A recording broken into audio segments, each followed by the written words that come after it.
तो ये कहानी यूजी नाम के एक लड़के की स्ट्रगल भरी लाइफ के बारे में है। यूजी के पास कोई भी खास टैलेंट नहीं था, भले ही वो एक बहुत ही दयालु लड़का हो, पर उसे दूसरों से कैसे बात करते हैं इसका कोई नॉलेज नहीं था। नॉर्मल लैंग्वेज में हम इसे इंट्रोवर्ट भी कह सकते हैं। अब इसी वजह से उसे अपने पेरेंट्स द्वारा भी बहुत परेशान किया जाता था। दरअसल परेशान का मतलब है कि वो उसे फोर्स करते थे उस चीज को सीखने के लिए जिसमें कभी उसका कोई इंटरेस्ट था ही नहीं।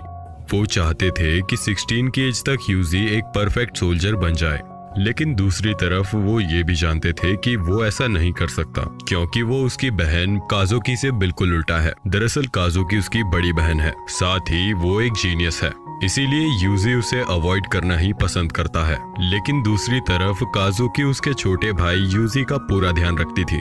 वो हमेशा उसके साथ टाइम स्पेंड करना पसंद करती थी। वो दोनों साथ में कई खेल खेलते थे। साथ ही काजुकी यूजी को पेंटिंग बनाने के लिए भी मोटिवेट करती थी, लेकिन फिर भी यूजी की पेंटिंग कभी भी काजुकी जितनी अच्छी नहीं थी। पर फिर भी काजुकी यूजी को समझाती है कि आगे चलकर तुम्हारी भी सब जरूर तारीफ करेंगे। लेकिन उसी रात उनके फादर उन पेंटिंग को देखकर बहुत अपसेट हो जाते हैं और काजुकी से यूजी की सारी पेंटिंग फटवा देते हैं, क्योंकि उन्हें लगता था कि ये पेंटिंग अगर किसी ने देख ली तो उनकी फैमिली की बहुत बेइज्जती होगी। अब एक दिन वो एक आदमी से मिलते हैं जिनका नाम कीराहारा था।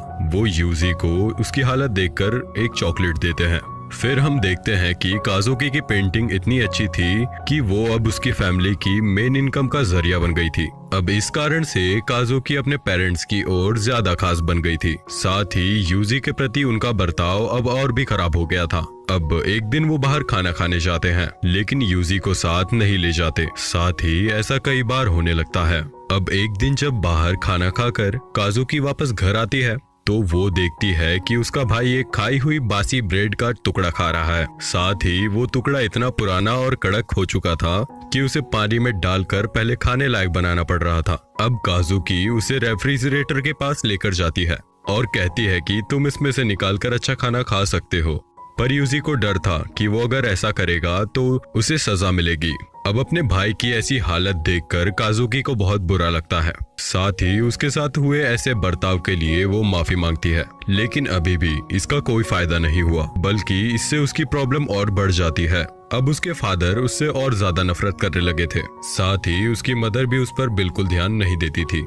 अब एक दिन यूजी काजुकी को बताता है कि आज उसने पहली बार दोस्त बनाया है। अब इस बात से काजुकी पहले तो खुश होती है, पर जब उसे पता चलता है कि वो दोस्त एक लड़की है तो वो थोड़ा जेलस फील करती है, क्योंकि उसे लगता है कि अब यूजी उस लड़की के साथ ज्यादा टाइम स्पेंड करेगा। लेकिन अब वो यूजी को इसके लिए मना कर देती है। साथ ही उससे कहती है कि अगली बार पहले उसकी परमिशन लेना, तभी किसी से दोस्ती करना। अब कुछ दिन बीत जाते हैं। हम देखते हैं कि काजुकी जो भी करना चाहती उसके पेरेंट्स उसके हर बात मान लेते। इस चीज के कारण यूजी अपनी बहन को बिल्कुल गार्ड की तरह मानता था, क्योंकि उसकी हर इच्छा कहते ही पूरी हो जाती थी। लेकिन अब एक दिन काजुकी बाहर किसी काम से गई थी, तभी कुछ घंटे बाद यूजी और उसके पेरेंट्स को यह खबर मिलती है कि शहर के किसी कार एक्सीडेंट में उसकी बेटी मारी गई। अब काजुकी के जाने के बाद उनकी फैमिली पर कई तरह की प्रॉब्लम्स आना स्टार्ट हो जाती हैं। साथ ही यूजी के डैड अब शराब भी पीने लगे थे और नशे के चलते वो यूजी और उसकी मदर को परेशान करने लगे थे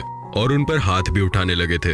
अब इस चीज से परेशान होकर यूजी की मदर उसे लेकर वहां से चली जाती है। अब यूजी और उसकी मदर साथ में ही एक नई लाइफ की शुरुआत करते हैं। यूजी की मदर हार्ड वर्क कर कर यूजी की हर एक जरूरत को पूरा करती है। साथ ही अब अपने डैड के साथ ना होने से यूजी बहुत खुश था, लेकिन ये खुशी एक साल से ज्यादा नहीं चलती। एक दिन उसके फादर उन्हें ढूंढते हुए वहाँ पहुँच जाते हैं। साथ ही अब वहाँ आकर यूजी की मदर से शराब के लिए पैसे मांगने लगते हैं। अब उनकी बात मानने पर भी वो यूजी की मदर को परेशान कर रहे थे।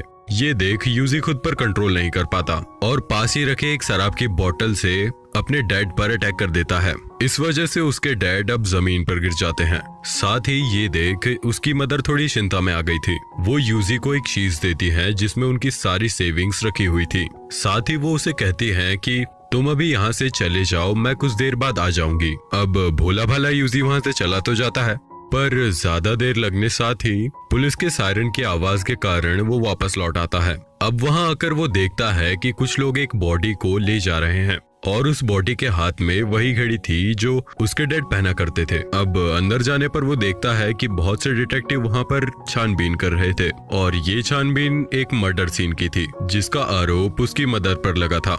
अब ये देखने के बाद वो वहीं बेहोश हो जाता है और जब उसकी आंख हॉस्पिटल में खुलती है तो वो एक लेटर पाता है जिसे उसकी मदर ने उसके लिए लिखा था। उसमें लिखा था कि अभी तक तुम्हारे साथ जो कुछ भी बुरा हुआ और जिस प्रकार का व्यवहार तुम्हारे साथ तुम्हारे डैड ने किया उन सब के लिए मैं माफी मांगती हूँ। ये पढ़ने के बाद यूजी अपने आंसू रोक नहीं पाता और रोने लगता है। अब जब उसे हॉस्पिटल से जाने की परमिशन मिल जाती है तो बाहर निकलने पर उसे एक आदमी अडॉप्ट कर लेता है। यह आदमी वही कीराहारा था जिसने बहुत पहले यूजी को एक चॉकलेट दी थी। लेकिन अब इसके बाद भी यूजी का स्ट्रगल कम नहीं होता, बल्कि अब कीराहारा यूजी को एक विग पहनाता है जिससे वो एक लड़की की तरह लगे। अब वो विग बिल्कुल काजुकी की तरह थी। पर अब एक दिन एक आदमी उसे गलत तरह से छूने की कोशिश करता है, लेकिन यूजी उस आदमी को ही जान से मार देता है। अब जब ये बात कीरा